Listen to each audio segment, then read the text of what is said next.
1968 সালে জাপানি company Epson প্রথম বিদ্যুৎ চালিত প্রিন্টার আবিষ্কার করেন, যার নাম ছিল EP101। বর্তমানে বিভিন্ন ধরনের প্রিন্টার পাওয়া যায়। প্রিন্টার একটি জনপ্রিয় আউটপুট ডিভাইস। শুধুমাত্র কম্পিউটার থেকেই নয়, বর্তমানে মোবাইল বা ওয়াইফাইয়ের মাধ্যমেও বিভিন্ন কিছু প্রিন্ট করা যায়। সাধারণত হার্ড কপি প্রিন্ট করার জন্যই প্রিন্টার ব্যবহার করা হয়। অফিসিয়াল কাজে প্রিন্টারের ব্যবহার অনেক বেশি। আগে আমরা ইনপুট ও আউটপুট ডিভাইস নিয়ে আলোচনা করেছিলাম এবং সেখানে বলেছিলাম প্রিন্টার নিয়ে একটি ক্লাসে ডিটেলসে আলোচনা করব। তাই আজকের ক্লাসে আমরা প্রিন্টার নিয়ে ডিটেলসে আলোচনা করব। যাই হোক, প্রথমে জানতে হবে প্রিন্টার কি বা কাকে বলে।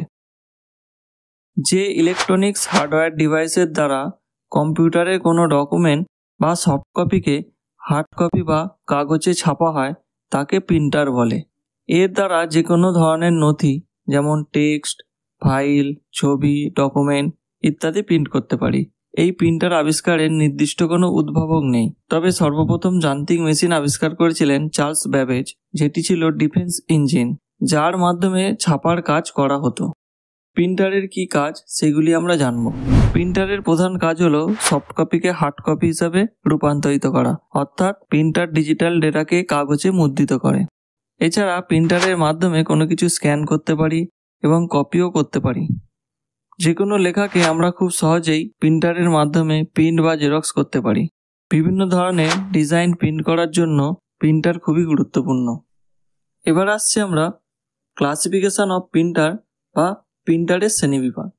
প্রিন্টার সম্পর্কে জানতে গেলে আমরা যদি ক্লাসিফিকেশন অফ প্রিন্টার বা প্রিন্টারের শ্রেণীবিভাগটি ভালো করে মনে রাখি, তাহলে আমাদের প্রিন্টার সম্পর্কে জানতে অসুবিধা হবে না। প্রিন্টারকে মূলত দুটি ভাগে ভাগ করা যায়। এক হলো ইম্প্যাক্ট প্রিন্টার, দুই হলো নন ইম্প্যাক্ট প্রিন্টার। ইম্প্যাক্ট প্রিন্টার আবার দু ধরনের, ক্যারেক্টার প্রিন্টার এবং লাইন প্রিন্টার। ক্যারেক্টার প্রিন্টার দু ধরনের, ডট ম্যাট্রিক্স প্রিন্টার এবং daisy wheel printer. Line printer আবার তিন ধরনের হয়, ড্রাম প্রিন্টার, চেইন প্রিন্টার এবং ব্যান্ড প্রিন্টার।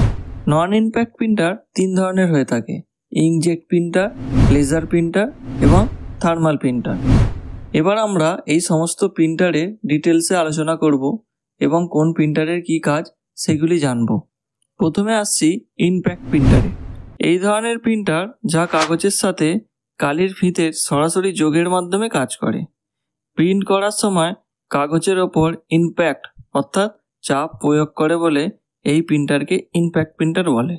এই ধরনের প্রিন্টারে প্রিন্ট করার জন্য একটি হেড থাকে। প্রিন্ট করার সময় প্রিন্টারের হেডটি প্রিন্টারের মধ্যে থাকা কাগজের ওপর রিবনে চাপ প্রয়োগ করে, যার জন্য শব্দের উৎপত্তি হয়।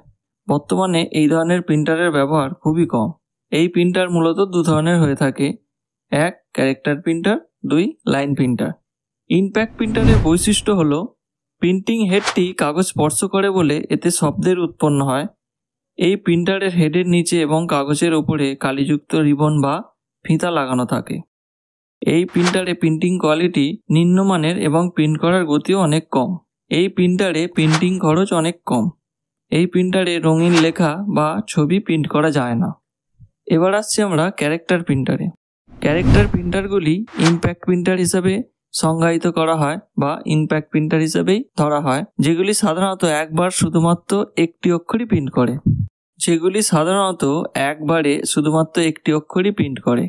তার মানে এই প্রিন্টারগুলি একবারে একটি হাতুড়ি বা প্রিন্ট হেডের একটি স্ট্রোকই ব্যবহার করে। এই কারণেই ক্যারেক্টার প্রিন্টার ধীর গতিতে এবং একবারে পুরো লাইন প্রিন্ট করতে পারে না।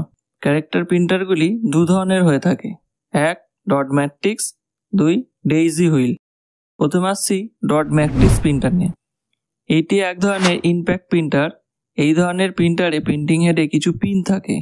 প্রিন্ট করার সময় একটি কালিযুক্ত রিবন বা ফিতের ওপর আঘাত করে কাগজের ওপর অক্ষর ফুটে ওঠে।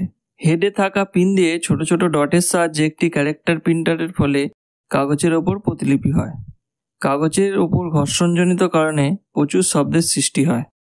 এরপর আসছি ডেইজি হুইল প্রিন্টার। এই ধরনের প্রিন্টার একটি হুইল থাকে যেটি ফুলের পাপড়ির মতো দেখতে হয়। এই প্রিন্টারে হুইলের প্রতিটি দণ্ডে অক্ষর বসানো থাকে। যখন ডিস্কটি বা হুইলটি ঘুরতে থাকে তখন কোনো কাগজের মুখোমুখি বা কোনো চাপের মাধ্যমে কাগজটিকে প্রিন্ট করে। এই ধরনের প্রিন্টারে প্রিন্ট করতে বেশি সময় লাগে। এই প্রিন্টারগুলি প্রতি সেকেন্ডে 10 থেকে 75টি অক্ষর প্রিন্ট করতে পারে। এরপর আসছি আমরা লাইন প্রিন্টার নিয়ে। এটিও এক ধরনের ইম্প্যাক্ট প্রিন্টার। এই ধরনের প্রিন্টারগুলি একেবারে একটি সম্পূর্ণ লাইন প্রিন্ট করতে পারে এবং এই প্রিন্টারেও প্রিন্টিংয়ের সময় শব্দের সৃষ্টি হয়। এই প্রিন্টার আবার 3 ধরনের হয়ে থাকে: ড্রাম প্রিন্টার, চেন প্রিন্টার এবং ব্যান্ড প্রিন্টার। প্রথমে আসছি ড্রাম প্রিন্টার নিয়ে। ড্রাম প্রিন্টার একটি বৃত্তাকার সঙ্গে একটি ঘূর্ণায়মান নলাকার ড্রাম দিয়ে গঠিত। ড্রাম প্রিন্টারে অক্ষরের প্রতিটি সেটের জন্য এক একটি পৃথক হাতুড়ি রয়েছে। যখন প্রিন্টিং কমান্ড দেওয়া হয়, ড্রামটি তখন ঘুরতে থাকে এবং কাঙ্ক্ষিত অক্ষরটি হাতুড়ির নিচে পৌঁছায়। যখন হাতুড়িটি সংশ্লিষ্ট অক্ষরটিকে মুদ্রণের জন্য কাগজের ওপর ফিতাটিতে দ্রুত আঘাত করে, তখন এই প্রিন্টিংটাই হয়ে থাকে। ড্রামের প্রতিটি ঘূর্ণন শুধুমাত্র একটি লাইনই প্রিন্ট করে। ড্রাম প্রিন্টার গ্রাফিক্সের সাথে সামঞ্জস্যপূর্ণ নয়, যদিও তাদের প্রিন্টিং স্পিড অনেকটাই বেশি, অর্থাৎ প্রতি মিনিটে 300 থেকে 2000 লাইন পর্যন্ত তারা প্রিন্ট করতে পারে এবং প্রিন্টিংয়ের সময় অনেক শব্দের সৃষ্টি হয়। এরপর আসছি চেন প্রিন্টারে। চেন প্রিন্টারটিতে একটি ঘূর্ণমান চেন থাকে যার পৃষ্ঠে অক্ষরগুলি সেট করা থাকে। এই প্রিন্টারগুলিতে সাধারণত 48, 64 বা 96 অক্ষরের একটি অক্ষর সেট থাকে। ড্রাম প্রিন্টারের মতো চেন প্রিন্টারেরও বিশেষ কিছু হাতুড়ি থাকে বা হ্যামার থাকে। যখন প্রিন্টিং কমান্ড দেওয়া হয়, চেনটি তার নিজ নিজ অক্ষরের সাথে ঘুরতে থাকে।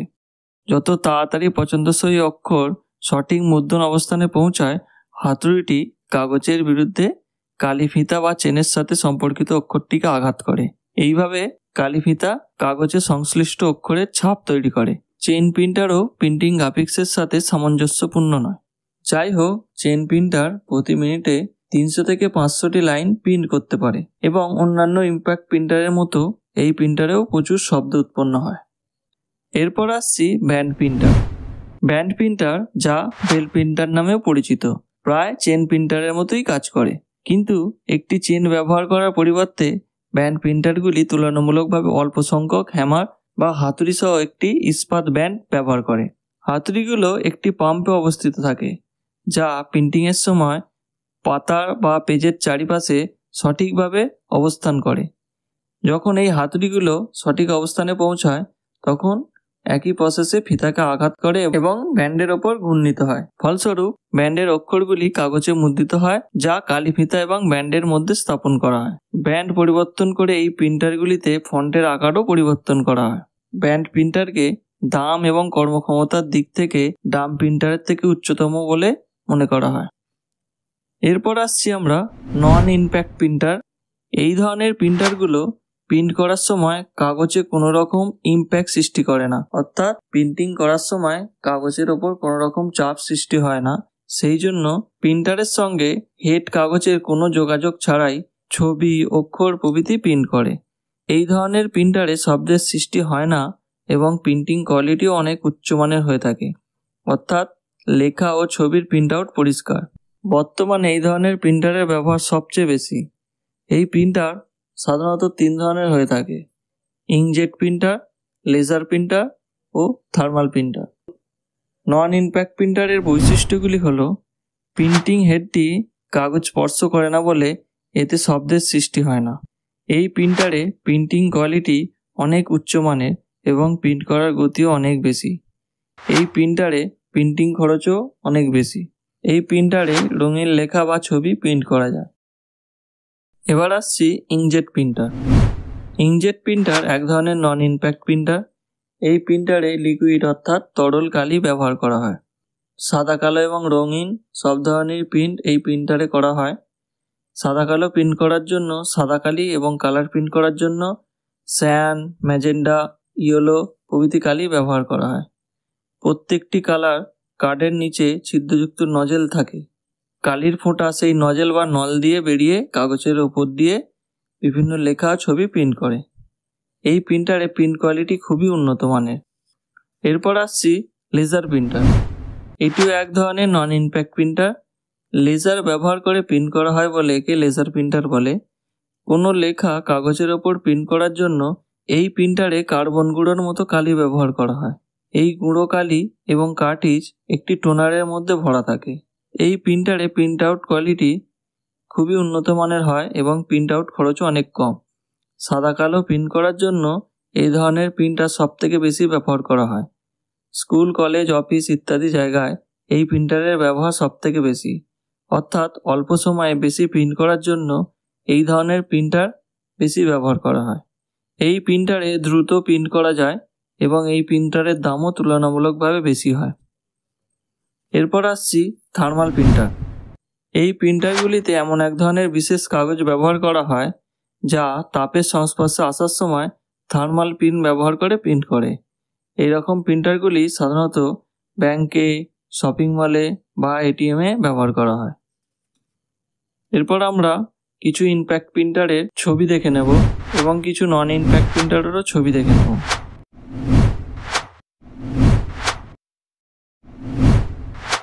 এরপর আমরা প্রিন্টার ব্যবহার করা সঠিক পদ্ধতিগুলো জেনে নেব। সবসময় মনে রাখবেন, অরিজিনাল প্রিন্টার কালি ব্যবহার করবেন। কোনো লোকাল কালি ব্যবহার করলে প্রিন্টার খারাপ হয়ে যেতে পারে। দিনে একবার হলেও প্রিন্টারটি চালু করা অবশ্যই দরকার। প্রত্যেক দিন 1 থেকে 2টি প্রিন্ট অবশ্যই নেওয়া দরকার। ধুলাবালির হাত থেকে বাঁচার জন্য প্রিন্টারটিকে যতটা সম্ভব সরিয়ে রাখার ব্যবস্থা করা দরকার। সর্বদা একটি কাপড় চাপা দিয়ে প্রিন্টারকে ঢেকে রাখা দরকার। প্রিন্টারটিকে মাটিতে না বসিয়ে চেয়ার বা টেবিলের ওপরে বসিয়ে রাখা অবশ্যই দরকার। এই ছিল প্রিন্টারের ডিটেলসে আলোচনা। আশা করছি আজকের ক্লাসটি আপনারা বুঝতে পেরেছেন। আজকের প্রশ্নগুলি হলো: সর্বপ্রথম প্রিন্টারের নাম কি? একটি ইম্প্যাক্ট প্রিন্টারের উদাহরণ দিন। ক্যারেক্টার প্রিন্টার কয় প্রকার? ইঙ্কজেট প্রিন্টার কিভাবে কাজ করে? চেন প্রিন্টার কী ধরনের প্রিন্টার? এই প্রশ্নগুলির সঠিক উত্তর দেওয়ার চেষ্টা করুন।